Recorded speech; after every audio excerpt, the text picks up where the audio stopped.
हाय, hello, नमस्कार. स्वागत आहे तुमचं नाशिककर कोमल या मराठमोळ्या यूट्यूब चॅनलवर.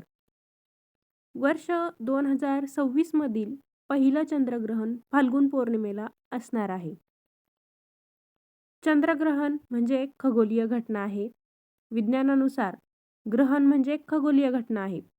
तरी देखील भारतीय संस्कृती आणि आयुर्वेदामध्ये ग्रहणादरम्यान ज्या गर्भवती महिला असतील तर त्यांनी काही काळजी घेणं हे खूप शुभ मानलं जातं. तर ग्रहणाच्या काळात गर्भवती महिलांनी कोणत्या चुका करायच्या नाही, त्यांनी कशी काळजी घ्यायची, याबद्दलची माहिती तुम्हाला पाहिजे असेल तर व्हिडिओ संपूर्ण बघा. व्हिडिओ बघत असताना व्हिडिओला लाईक, शेअर आणि चॅनलला सबस्क्राईब करायला विसरू नका. चला तर मग आजच्या व्हिडिओला सुरुवात करूया आणि जाणून घेऊया ग्रहणादरम्यान गर्भवती महिलांनी नक्की कोणती काळजी घेतली पाहिजे. वर्ष 2026 मधील पहिलं चंद्रग्रहण हे फाल्गुन पौर्णिमेला अर्थात 3 मार्च 2026 रोजी असणार आहे. तर गर्भवती महिलांनी ग्रहणाच्या दिवशी काही नियम पाळायचे असतात, काही गोष्टी लक्षात ठेवायच्या असतात. तर ज्या गर्भवती महिला असतील तर त्या महिलांनी नुसत्या डोळ्यांनी चंद्रग्रहण पाहण्याची चूक अजिबातही करायची नाही. गर्भवती महिलांनी हे ग्रहण बघायचंच नसतं. त्याचं कारण असं की गर्भवती महिलांनी काळजी का घ्यायची? ही तर एक खगोलीय घटना आहे, पण त्याच्या मागे एक कारण आहे की ग्रहणाच्या वेळी काही हानिकारक किरणं बाहेर पडत असतात आणि त्याचा परिणाम गर्भावर होऊ नये. ग्रहणाच्या वेळेस जे काही किरणं बाहेर पडत असतात त्याचा परिणाम गर्भावर होऊ शकतो, म्हणून गर्भवती महिलांनी हे ग्रहण बघायचं नसतं. दुसरी गोष्ट अशी की ज्या गर्भवती महिला असतात त्यांनी ग्रहणाच्या काळात घराबाहेर जाणंच टाळायचं असतं.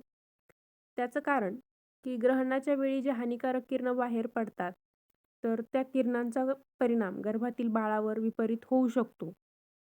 त्याचबरोबर ग्रहणाच्या काळामध्ये ज्या धारदार वस्तू असतात जसं की कात्री, ब्लेड, सुरी यांच्यासारख्या धारदार वस्तूंचा वापर करणं टाळायचं आहे. बऱ्याच ठिकाणी गर्भवती महिला या काळामध्ये खास करून विणकाम करतात, तर ग्रहण काळात विणकाम देखील करायचं नाही. जेव्हापासून ग्रहण सुरू होते त्याच्या अगोदर सूतक काळ असतो. आता समजा चंद्रग्रहण असेल तर त्याच्या अगोदर 9 तासाचा काळ हा सूतक काळ असतो. सूर्यग्रहण असेल तर सूर्यग्रहणापूर्वी 12 तास हा सूतकाचा काळ असतो. तर चंद्रग्रहणाचा जेव्हापासून वेध लागतात, सूतक काळ सुरू होतो, तेव्हापासूनच गर्भवती महिलांनी या सर्व गोष्टींची काळजी घ्यायची असते. या दिवशी म्हणजे जो ग्रहण काळ असतो, सूतक काळ असतो, तेव्हापासूनच त्या महिलांनी घरात राहायचं आहे, चुकूनही बाहेर पडायचं नाही. घरात राहायचं आहे, देवाधर्माचं काम करायचं आहे, मंत्र जप करायचा आहे. मारुती स्तोत्र असेल, हनुमान चालीसा असेल किंवा मग महामृत्युंजय मंत्र असेल, विष्णू सहस्रनाम असेल किंवा मग काही धार्मिक पुस्तकं तुमच्याकडे असतील तर त्यांचं वाचन या काळामध्ये करायचं आहे. आणि ज्यावेळेस ग्रहण संपतं तर ग्रहण संपल्यानंतर स्नान करायचं आहे आणि स्नान केल्यानंतर दान देखील करायचं आहे. त्यामुळे पुण्य प्राप्त होते असं म्हणतात, म्हणून ग्रहण संपल्यानंतर स्नान करण्याला देखील खूप महत्त्व आहे. आणि स्नान झाल्यानंतर आपल्याला जे काही शक्य असेल तेवढं आपण छोटंसं का होईना दान नक्की करायचं आहे. ग्रहणाच्या दिवशी ज्या गर्भवती महिला असतील तर त्यांनी सात्विक भोजन करायचं आहे, मांसाहार या दिवशी करायचं नाही. आणि जो ग्रहण काळ असतो, सूतक काळ असतो, त्यावेळेत त्यांनी काहीही खायचं नसतं, अन्न देखील शिजवायचं नसतं. समजा ग्रहणाच्या आधी तुम्ही काही अन्न तयार केलेलं असेल तर त्याचं सेवन करायचं नाही. ग्रहण सुरू होण्या अगोदरच आपल्याला जे काही खायचं आहे ते खाऊन घ्यायचं आहे. घरात जे काही साठवणीचे पदार्थ असतील, पीठ असेल, मीठ असेल, पाणी असेल, तर त्याच्यामध्ये आपण तुळशीपत्र टाकून ठेवायचं आहे, जेणेकरून ग्रहणाच्या वाईट किरणांचा परिणाम त्याच्यावर होणार नाही आणि त्याचं पावित्र्य टिकून राहील. म्हणून आपल्या घरात जे काही साठवणीचे पदार्थ असतात, आपलं पीठ, मीठ, पाणी किंवा इतर काही डाळी वगैरे असतील तर त्या सर्वांमध्ये आपण तुळशीपत्र टाकून ठेवायचे आहे, म्हणजे ग्रहणाचे जे किरणं असतात त्यांचा परिणाम त्या अन्नावरती होत नाही. जो ग्रहण काळ असतो त्या ग्रहण काळामध्ये गर्भवती महिलांनी आपल्याला स्वतःला बंदिस्त खोलीमध्ये ठेवायचं आहे, जेणेकरून थेट चंद्राचा प्रकाश त्या महिलांवरती पडणार नाही. या गोष्टीची आपण काळजी घ्यायची आहे. समजा एखादी आपल्या रूमला खिडकी असेल, तिथून जरी प्रकाश आत येत असेल तर ती खिडकी बंद करून घ्यायची आहे. ग्रहण ज्यावेळेस संपतं तर ग्रहण संपल्यानंतर त्या महिलांनी सर्वप्रथम स्नान करणं आवश्यक आहे. तुम्ही त्यामध्ये गंगाजल टाकून देखील स्नान करू शकता किंवा साध्या पाण्याने का होईना स्नान करायचं आहे. जो ग्रहण काळ असतो त्यामध्ये आपल्याला वॉशरूमला देखील जाता येत नाही. स्नान झाल्यानंतर आपण पुन्हा तेच कपडे घालायचे नाही, दुसरे स्वच्छ कपडे परिधान करायचे आहे. काही ठिकाणी बघा, असं देखील नियम आहेत काही ठिकाणी, की ग्रहण काळात गर्भवती महिलांनी जे कपडे घातलेले असतात, ते कपडे नंतर दान करून टाकले जातात. तुमची इच्छा असेल, तर तुमची जी काही साडी असेल, ड्रेस असेल, तो तुम्ही दान देखील करू शकता. ग्रहणाचा काळ असतो, त्यामध्ये आराम करायचा आहे, धावपळ करायची नाही आणि घाबरून तर अजिबात जायचं नाही. सकारात्मक विचार मनामध्ये ठेवायचे आहे. फक्त आपल्याला धारदार वस्तूंचा वापर, कपडे धुणे यांच्यासारखं कोणतंही काम करायचं नाही. एका जागी बसून राहायचं आणि तुम्ही देवाचं नामस्मरण करा, मंत्र जप करा किंवा एखादं धार्मिक पुस्तक असेल तर ते वाचू शकता. जेव्हा चंद्रग्रहण सुरू असतं, तर चंद्रग्रहणादरम्यान पारंपरिक मार्गदर्शक तत्त्वे, पवित्रता, संयम आणि केंद्रित आध्यात्मिक क्रियाकलाप राखण्यावर भर देतात. काही विशिष्ट गोष्टी आपण करायच्या असतात आणि काही गोष्टी अजिबातही करायच्या नसतात. यांचं जर आपण पालन केलं, तर त्यामुळे वैश्विक ऊर्जेशी सुसंगत राहण्यास, त्याचबरोबर नकारात्मक प्रभावांपासून संरक्षण करण्यास आणि या शक्तिशाली काळाचे आध्यात्मिक फायदे जास्तीत जास्त मिळवण्यासाठी आपल्याला मदत होते. त्यामुळे काही गोष्टी आपण ग्रहणाच्या दरम्यान चुकूनही करायच्या नसतात आणि जे देवाधर्माची कामं असतात, ती आपण जास्तीत जास्त या काळात करायची असतात.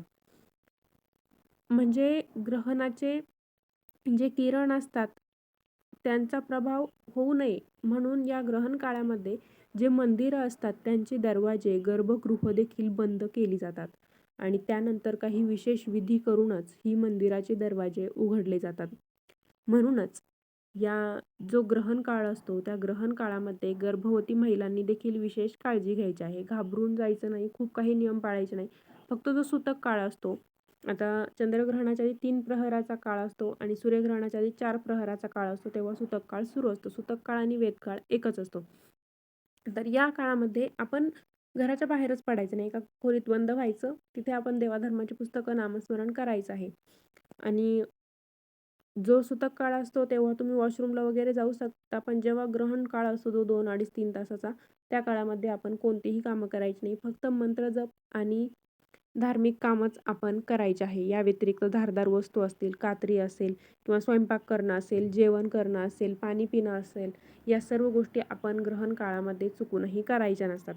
सूतक काळामध्ये तुम्ही पाणी वगैरे पिऊ शकता, पण शिजवलेलं अन्न वगैरे या काळामध्ये आपण खायचं नाही आणि अन्न शिजवत देखील बसायचं नाही. गर्भवती महिलांनी ग्रहणाच्या दिवशी कोणतंही काम करायचं नाही. त्यांनी थोडक्यात आराम करायचा आहे, झोपायचं. आराम करायचा आहे म्हणजे झोपायचं पण नाही. बसूनच राहायचं आहे, ताठ बसायचं आणि देवाची, धर्माची पुस्तक वाचायची आहे.